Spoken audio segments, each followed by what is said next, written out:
Карапайым кызга үйлөнсөм, иштеш керек. Бай кызга үйлөнсөм, баш ийиш керек болот. Жашым 26-да. Жеке фирмалардын биринде катардагы менеджер болуп эмгектенем. Бойдокмун. Жүрөгүм Алинаны жактырат. Жөнөкөй, ыймандуу кыз, бирок карапайым үй бүлөдөн. Айзат болсо, сизди сүйөм дейт. Күн сайын жазып, акыбалымды сурайт. Атасы менин шефим. Ата-энем өмүр бою мектепте мугалим болуп эмгектенген. Жарбаган айлык алышчу. Ошондуктан үйдө ар дайым бир нерсе жетишпечү. Май болсо туз жок, туз болсо чай жок. Дүкөнчү Айнагүл эже карыз берсе курсагыбыз ток, бербесе ач. Мындай жашоодон дагы чарчайт экенсиң.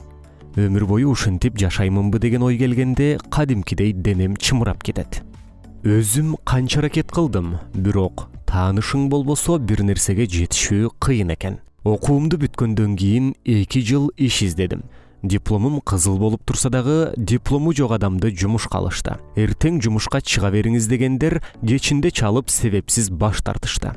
Конкурстан биринчиликти алсам, кийинки этапка эң акыркы болгонун өткөрүштү. Үйлөнүш керек.